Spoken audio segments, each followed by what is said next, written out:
Welcome to the Big D streams for this boiling hot episode tonight from the north of England. It is boiling. The Big D is dripping wet. I tell you, don't know what it's like where you guys are, but it's warm up here. I think.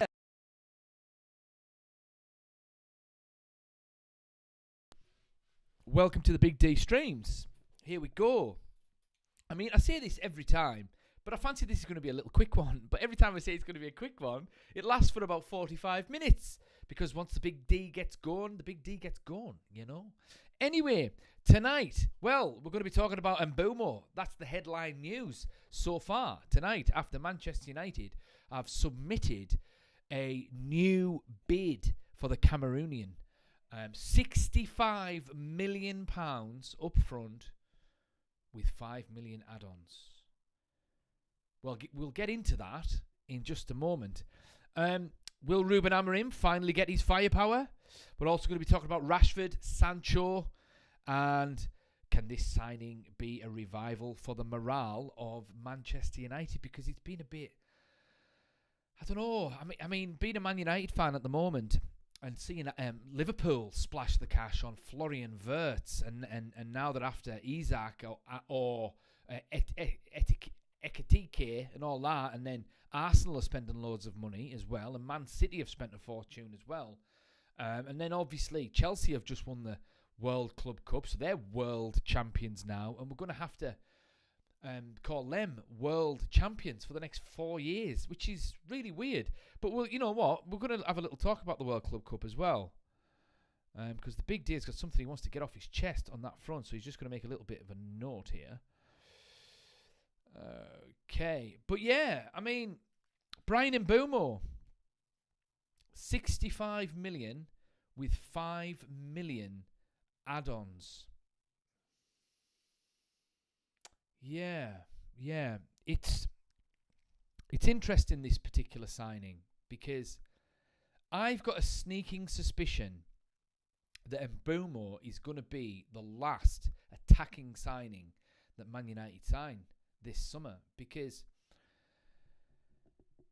I mean, if we get Mbeumo, we've already got Cunha, and I've said this a couple of times now, we've got so many players now that can play at number 10. I mean, if we get Mbeumo and he's going to play as one of those number 10s alongside Cunha, where does that leave Xerxes, Mount? Where does that leave Bruno Fernandes? Where does it leave Diallo as well? I mean, is Bruno going to play in central midfield? Is Mason Mount going to play in central midfield? Who knows? Because Amad Diallo was really good last season, until he got injured. He was a match winner, and it looked like if he was playing, if he got a run of games, then he would score, double figures, really. So if Mbeumo's coming in, where's he going to play? But then again, here's the thing. Mbeumo could play as a number 9. And I would argue that signing Cunha and Mbeumo, that's all we really need, to be quite frank. Because I wouldn't want Højlund's development stifled, because I've said time and time again, Rasmus Højlund has got potential to be a top quality player. And I've been seeing things online about Ruben Amorim. He's working a lot more closely with Rasmus Højlund at the moment to get him to play in the way that he wants him to play. Could Rasmus Højlund be the next Gyökeres? Maybe. I mean, he can finish. He's got a bit of finesse. He's fast, he's big, and he's strong. The only thing that Rasmus Højlund doesn't have is that intelligence up front, making the right runs, being in the right place at the right time. If he can get his head around that, then he'll easily score 15 goals next season in the Premier League alone. Easily, especially if he's going to be supported by Cunha, Bruno Fernandes, Joshua Xerxes, Bryan Mbeumo if we get him, and Mason Mount and anyone else that we might buy. And yeah, I mean, I can't see United buying a number 9 now that I think about it if we get Mbeumo in. I mean, we wouldn't need him because Mbeumo can play as a number 9. You can put Cunha up there as well. Xerxes can play there. Obviously, we've got Rasmus Højlund. And we've just got so many people at number 10 as well. I get the feeling as well that he's going to have those 3 players that he plays up front be interchangeable. Like what we used to do with Rooney, Ronaldo and Tevez back in the day. I mean, there's nothing wrong with that. You know? So, but yeah, Bryan Mbeumo, 65 million plus 5 million add-ons. I mean, that's a lot of money. It is. And he's a good player. Don't get me wrong. He is. He's a good player. But is he that good? Is he worth that much money? I've just been having a little look at various bits and pieces with Bryan Mbeumo. And I just wanted to share a couple of things with you. I mean, last season, he played 38 games in the Premier League. He scored 20 goals and he got 8 assists as well in a Brentford team. Okay? That's really good, to be fair. It is. It's really good. But my question is, have we overpaid? And especially if money's meant to be tight at United. I don't think it's as tight as what Jim Ratcliffe talks about, by the way. I just want to put that out there. But if it is anywhere near as tight as what Jim Ratcliffe is talking about, then 65 million for one player, plus we've also paid roughly the same amount for Cunha as well. And if we're only going to get those players, it's a tough one, really. I'm not entirely sure. I'm not sure he's worth that. Maybe 50 million with 5 million add-ons or 10 million add-ons. Say 60 million tops. Maybe. But anyway, I mean, that's what he says there. But it says here, okay. So here's the overview. Bryan Mbeumo is a direct right-sided winger known for his pace, dribbling and strong finishing ability, particularly on his left foot. He excels at cutting inside from the right wing, driving towards the goal and either shooting or finding teammates with passes. He's also a willing and effective presser, often working from the touchline inwards to cut off passing lanes. He's a player who likes to run at defenders, taking them on and looking for opportunities to shoot or cross. He's heavily left-footed and prefers to cut inside from the right wing, making him a potent threat when shooting or passing. He's a hard worker off the ball, pressing effectively to disrupt opposition build-up play and force mistakes. That's actually really good for Ruben Amorim's system. He likes hard-working attackers who press and close down to recover the ball straight away. He's got good spatial awareness and can find space both in wide areas and more centrally, making him a difficult player to mark. And he's a composed finisher, able to score with power and finesse. And Mbeumo is known for his tireless running and high work rate, both in attack and defence. Now, this is key. Adaptability. He can play effectively in different formations, including as part of a front two or as a wide forward. While not known for intricate passing or dictating the tempo of the game, that's fine, he's a valuable asset for his directness, goal threat and work rate. He often positions himself on the periphery, waiting for opportunities to get involved in attacking movements. Do you know, I mean, on paper, that sounds absolutely amazing. The question now is, particularly if we've slightly overpaid for him, is that heavy price tag and the dreaded Man United microscope going to be too much for him? That is certainly something to think about for Bryan Mbeumo. And it's the same to think about with Cunha as well. I've got a feeling Cunha will be all right because apparently he's a big character, he's feisty. But Mbeumo, yeah, I'm not entirely sure. Yeah, just remember, thoughts in the comments, thoughts in the chat. The Big D wants to wants to read what's on your mind. The Big D is always interested in what you have got to say. It's as simple as that. But let's have a little look. Karina Masson. Is there any truth in the deal falling through? I'm hearing if Wissa leaves, we won't get Mbeumo. That's a good question, really. I have heard that if Wissa goes, they're not going to sell Mbeumo. If Mbeumo goes, they're not going to sell Wissa, unless they've got someone else lined up. Because that would be attacking suicide for Brentford, to be quite fair. Maybe they were using the Wissa leaving just to speed up Man United, because Man United have been dragging the heels a little bit with this. So maybe it was just a little attempt to give Man United a kick up the backside just to get the deal done. And if that's the case, then great, because at the end of the day, we don't want this to be lingering too far into the summer. We've got a big pre-season tour coming, and we need all the players that we're going to have at the start of the season on that tour, so that all the new players can get acclimatized, get to know their new teammates, settle in a little bit so they can hit the ground running next season. Because make no mistake, the pressure's on Ruben Amorim. He's been talking for months and months and months now about this system and all of this. He needs to get the right players in, attitudes, blah, blah, blah, blah, blah, blah. Fair enough. But he's had long enough now to get that team acclimatized to his system, which I think we have, by the way. And it looks like he's getting the attacking reinforcements that he wants to get that team firing. Because that team, all it needs is a goal threat. Once it gets a goal threat, that team shoots right up the table.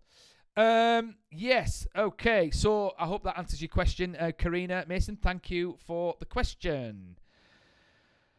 And who's else? Isaac Sulemana. After Mbeumo, who's next? That's a good question. I was just saying there, if we get Mbeumo, I don't think we'll get a number 9, because I think he'll stick with Rasmus Højlund, to be quite honest. And I like the sound of that. Just work with what you've got.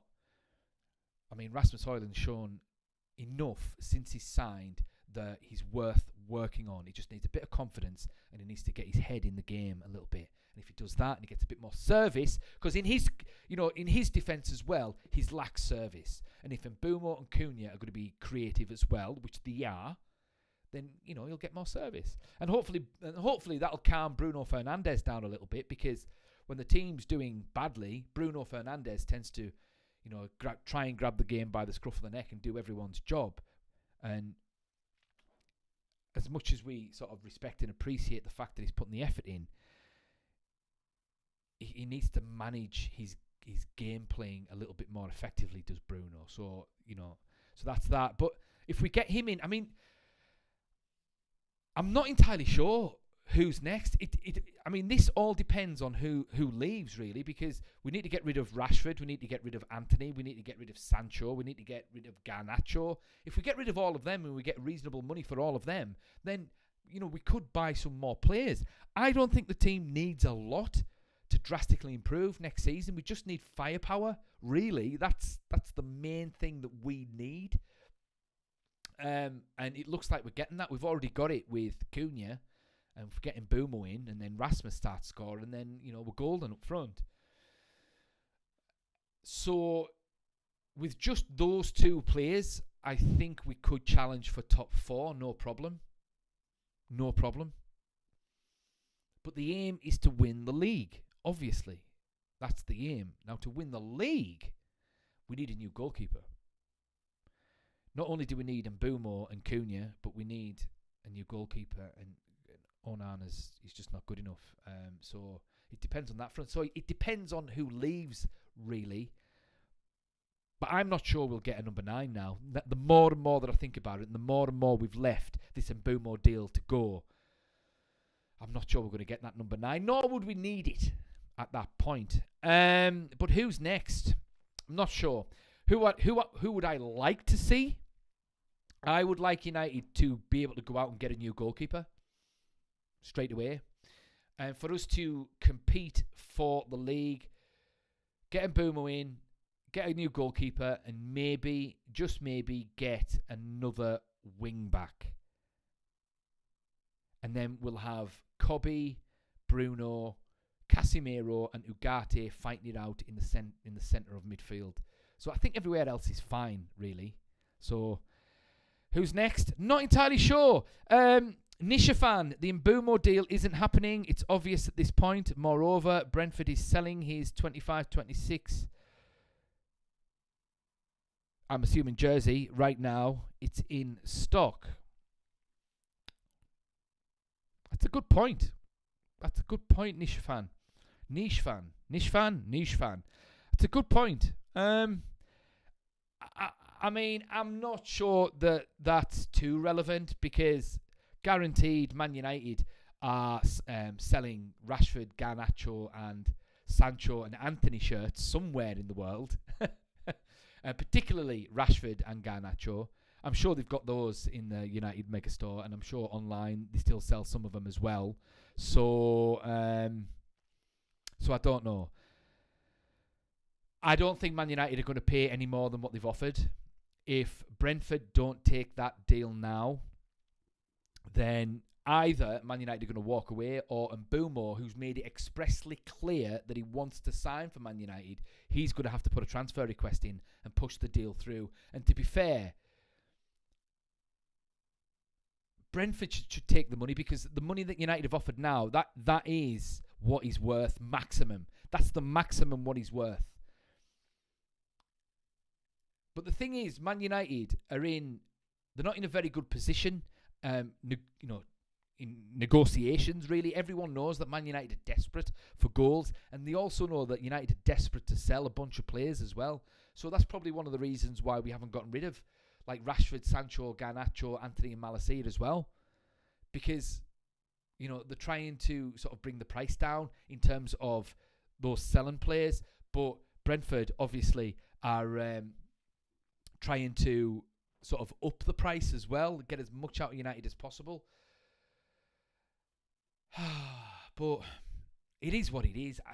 It's difficult. But my main concern is whoever we're going to buy, they need to be in that squad.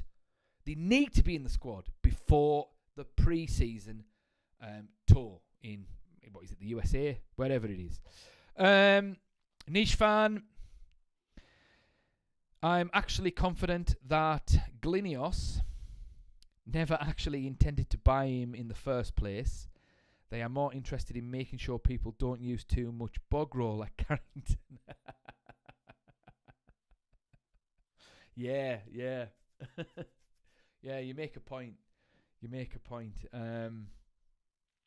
Yeah, that's funny.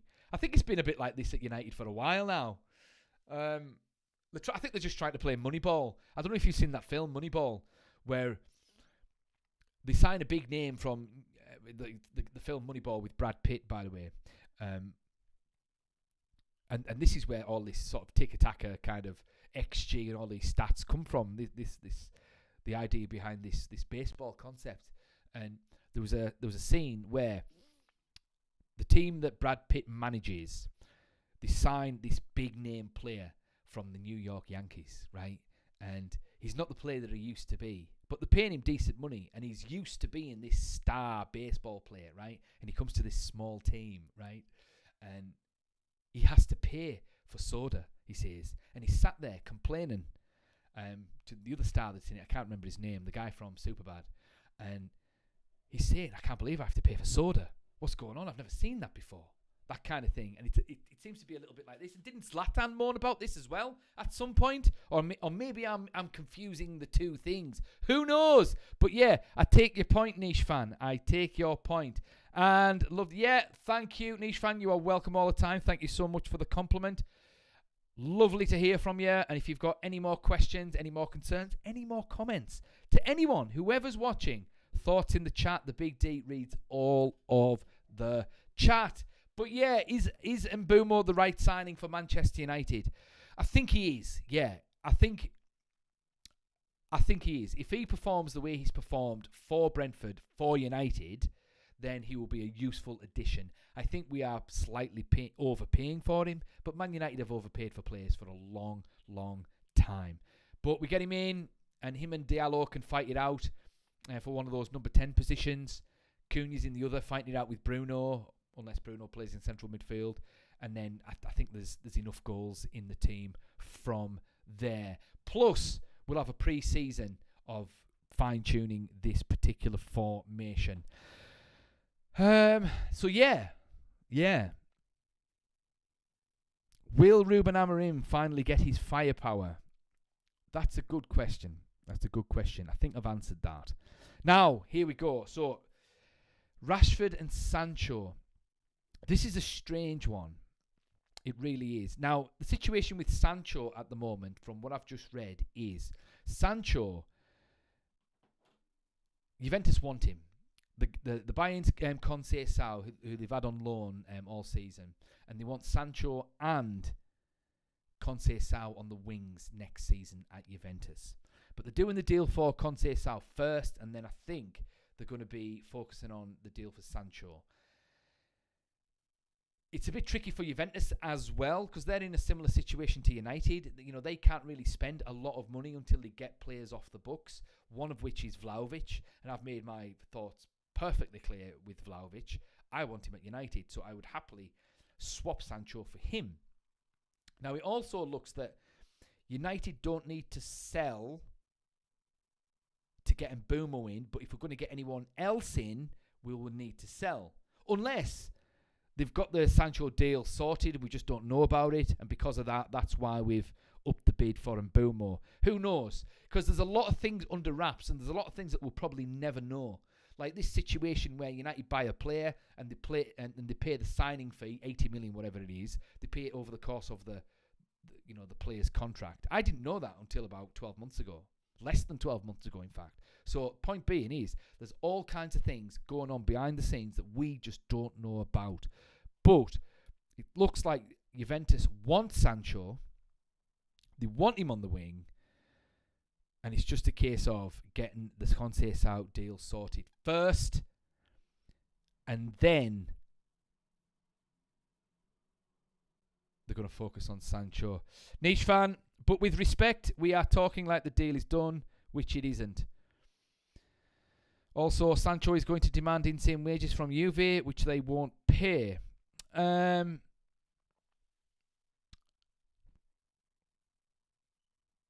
Well, in terms of the deal is done, are you talking about sort of the Mbeumo deal? Is that what you're talking about? Because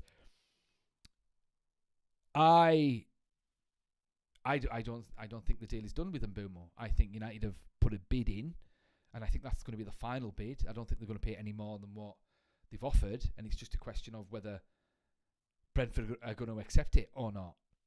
I think it's as simple as that. But if you're talking about Sancho,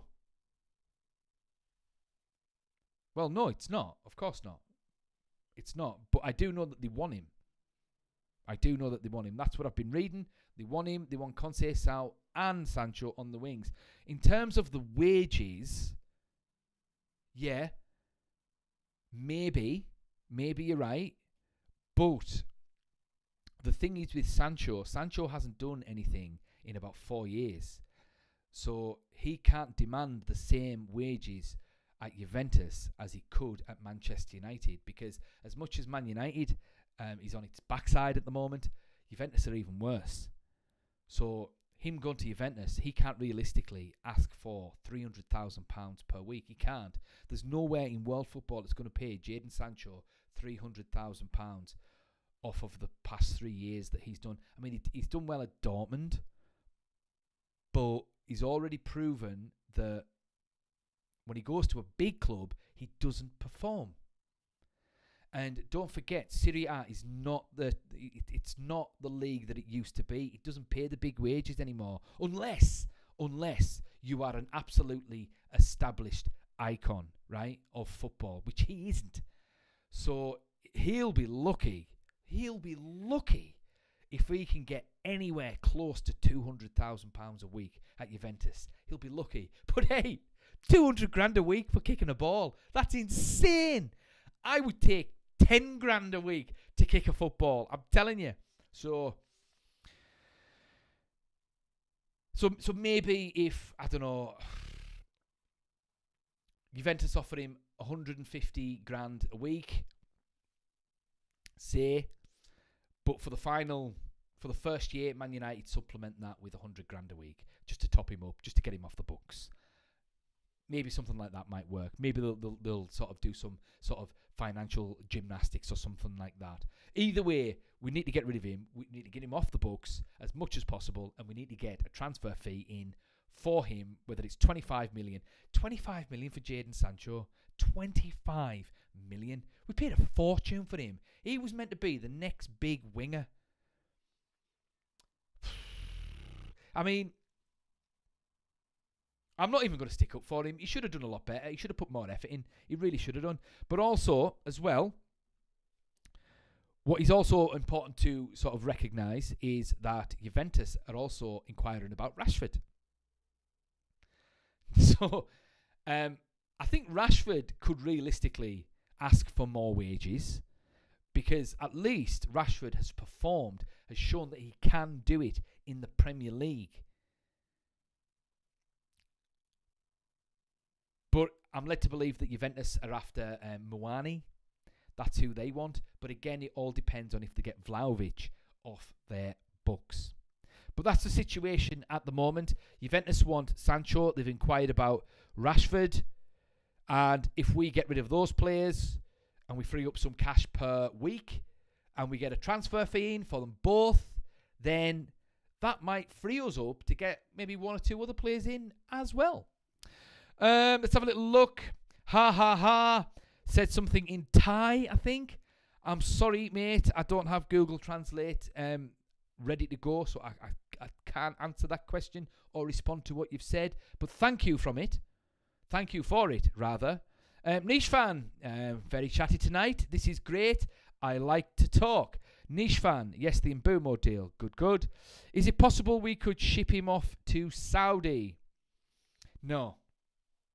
No, I think they've inquired, actually. I think they've already inquired, and he's got his heart set on a move to Barcelona, I'm led to believe. So I think that's his number one choice. They're working hard on a deal at the moment because I think they wanted Luis Diaz. I don't think Liverpool want to sell. And also they lost out on the Nico Williams deal as well. He re-signed with Bilbao, strangely. I was actually quite shocked about that. Yeah, 5-year deal or something as well. Nico Williams, yeah. Could have gone to Barcelona. But, alas, they're looking for a winger.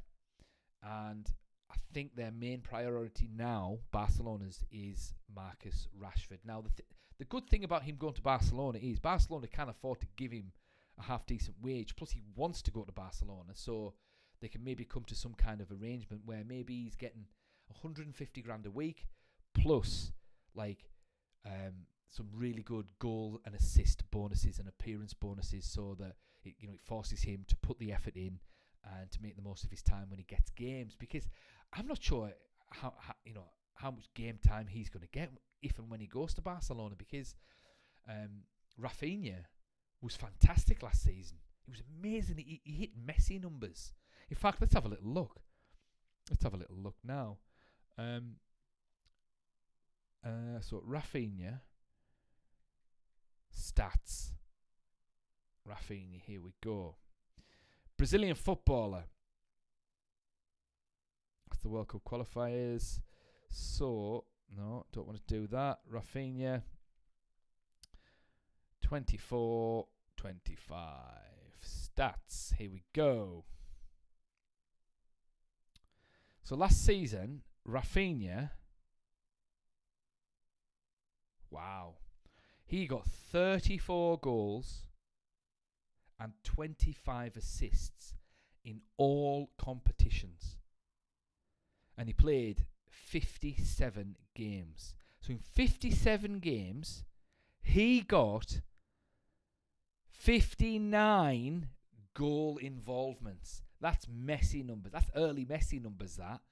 How on earth is Marcus Rashford going to compete with that? In Marcus Rashford's best year, he didn't come anywhere near that. And let's look at Lamal.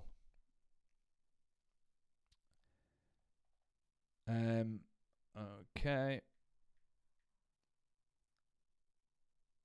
Here we go. So Lamal's stats I mean, granted, he plays on the right wing. Wow. Oh, hang on. I've got that mixed up. No, he didn't play 115 games. Here we go. 24-25. That's what we want. So, Lamal, he got 18 goals and 25 assists. That's 38, 39, 44, and 42. That's 43 goal involvements in 55 games last season. So he's not going to take his place either. And Lewandowski, let's look at him. Because I think he was scoring for fun as well. So how is Rashford? Let's have a look.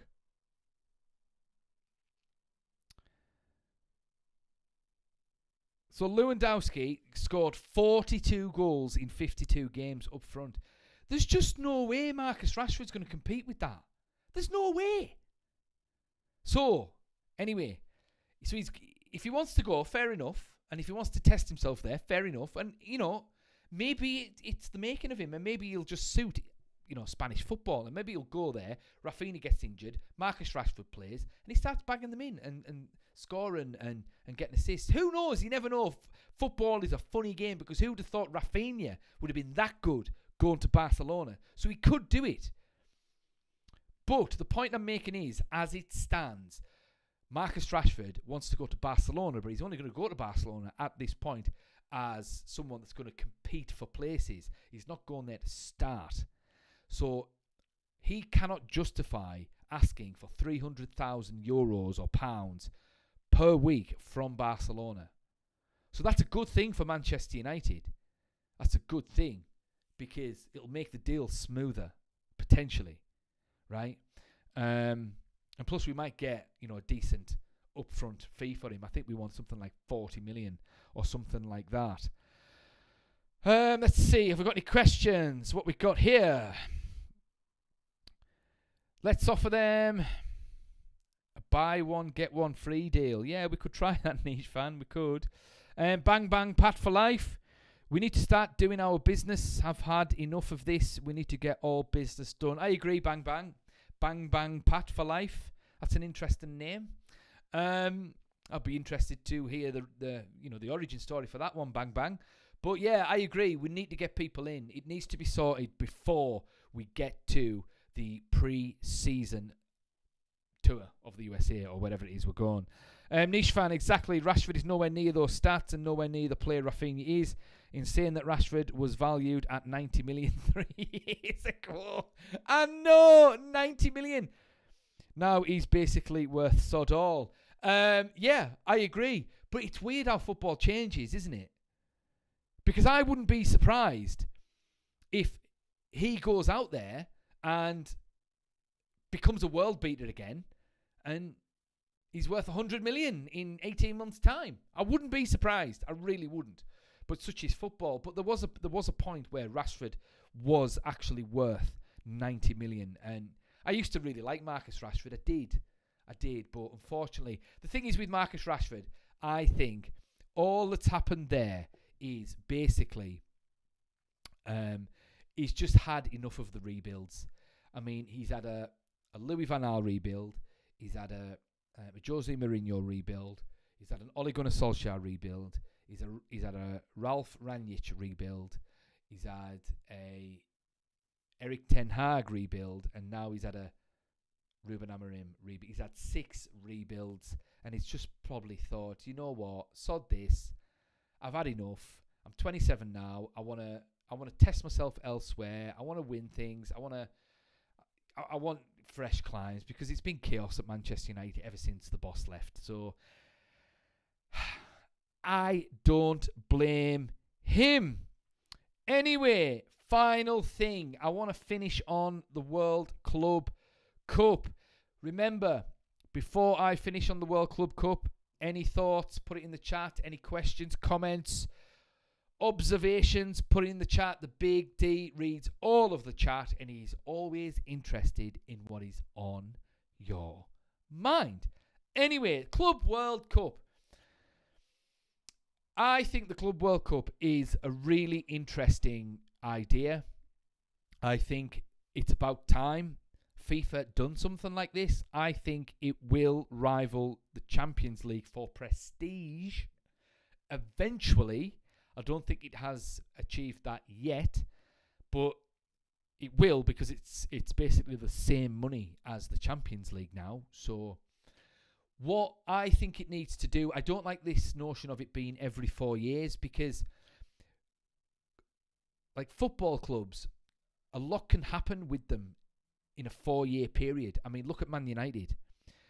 Between 2013 and 13, 14, 15, 16, 17, and 2017, Man United were radically different. So you could potentially have a team be absolutely brilliant and qualify for the Club World Cup, say, and then 4 years later, when that club actually gets to compete in the Club World Cup, the team's gone. They got them there, and it's a completely different team, and it could be far worse. So I feel as though the tournament should allow for the clubs to, at the very least, be the same team that when they compete for it, it's the same team as what qualified for it as well. So if they did it every 2 years, that would be ideal. Now, the way to do that is to open up the calendar and get rid of some of the stupid tournaments that are just not needed. Like the Nations League. Who needs that? Who watches the Nations League? Do you know what I mean? Get rid of that. Get rid of international friendlies as well. And, you know, have tournaments that actually mean something. You know, because, you know, clubs want to be able to say they are the best team in the world. That's it. Now, to be fair, I think PSG are the best team in the world. I think Chelsea were quite lucky that PSG were just probably knackered by the time they played them. I think that was it, really, because Chelsea aren't the best team in the world. They're not really. It's PSG. The Champions League still remains the tournament that defines who the best team in the world is at the moment. But what the Club World Cup will do, it'll make all the teams outside of Europe richer, to the point where they'll be able to invest in players, and they'll be able to retain players and put them on decent wages, and it'll open up sort of media involvement and attract fans to all their respective leagues as well. And it might take a generation or two, but eventually the FIFA Club World Cup will rival the Champions League for prestige. And also what it needs to do as well is it needs to have, if it's going to be every 2 years, say, I understand that FIFA wants to have it in Tokyo and all these other USA, all these other big markets and stuff, but they need to have some of these tournaments in Europe as well and South America, where the passionate local fans are as well, and it'll make it more accessible to the core fandom of world football, right? But we've got a couple of questions here. Let's see, Niche Fan, here we go. Could we structure a deal with Barcelona that includes performance bonuses, which we get, etc., etc.? Let them have him cheap and see if he can flourish. I think that's a really good idea. So, yeah, accept 25 million up front, and if he hits 20 league goals, then we get another 5 million. If he gets 15 assists, another 5 million. If he wins the league, another 5 million. If he wins the Champions League, another 5 million, etc., etc., etc. I think that's a fantastic idea, Niche Fan. Brilliant. Yeah. I think we could do that, potentially. I think something like that might actually happen as well. As I said before, Barcelona are structuring a deal for Rashford, and then hopefully sooner rather than later we'll get to see what that deal is. Temesgen Deliso, United, I want Sesko and Mbeumo, Emi Martinez, Edison, Fermin Lopez to United. It's better for next season, please. I think we've spoken before, Temesgen. I think we spoke the last time I was on a live feed, and I think I remember you saying some of these. Yeah, Emi Martinez. I'd take Emi Martinez over Onana, but there's other goalkeepers that I'd rather have. I'd rather have Diogo Costa over him. But Emi Martinez is definitely an upgrade to Andre Onana, so fair enough. I can see why you'd want him. Edison, Fermin Lopez. I don't know too much about Fermin Lopez. Edison's all right, but we've got Kobbie Mainoo. I'd rather see how Kobbie Mainoo cracks on next season, to be honest. Sesko, Sesko's an interesting one. He's brilliant on Football Manager, or at the very least, he's half decent anyway. Maybe he's not brilliant, but he's half decent. So, I know he's being linked with Arsenal, but no one else seems to want him. And if he was that good, I think someone would have got him now. I mean, everyone's waxing lyrical about, Ekitike. Like, everyone wants him. Like, United wanted him at one point. Newcastle wanted him. Now Liverpool want him. But no one wants Sesko. And Arsenal were the major ones that wanted him. But now seems to have fobbed him off a little bit. And now they're after Gyökeres, and it looks like that's going over the line. Fermin Lopez. Yeah, I don't know much about Fermin Lopez, so I might need to sort of look into him a little bit and see what the crack is with him further on down the line. Trump didn't have a clue. He was supposed to exit stage left. The look on Palmer's face was priceless. I agree with absolutely everything you said about the Club World Cup. Yeah, thank you, niche fan. Yeah, Trump. I like Donald Trump. I think he's hilarious. And Cole Palmer, I like the Cole Palmer memes on Instagram. There's one meme with Cole Palmer where someone's talking to him and he's like this, and people always sort of put like a caption on that Instagram feed with some kind of music saying,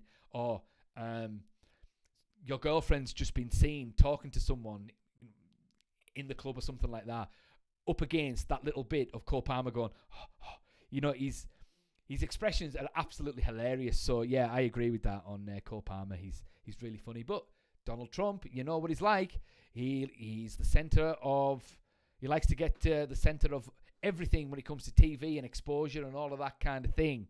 But yeah, unless there's any more questions, I think the Big D is going to sign out, and he's done 41 minutes.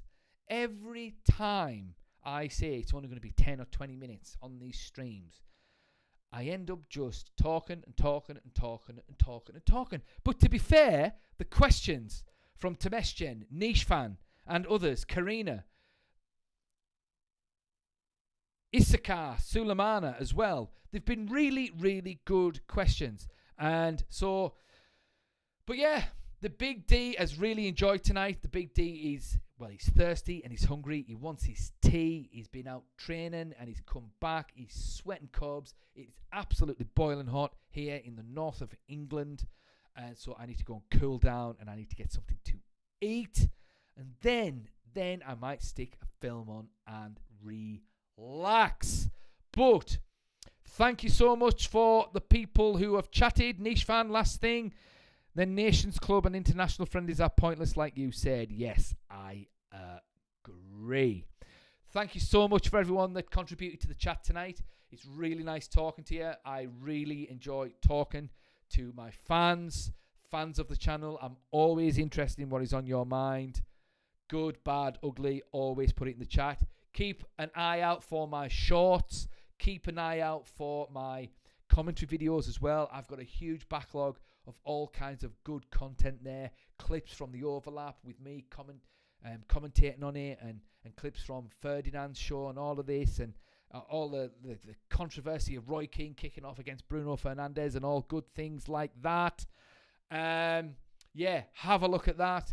And remember, keep an eye out. Put your notifications on when the Big D drops a new video or anything like that. Check out the TikTok. Check out the Insta. And always remember, the Big D will see you in the next one.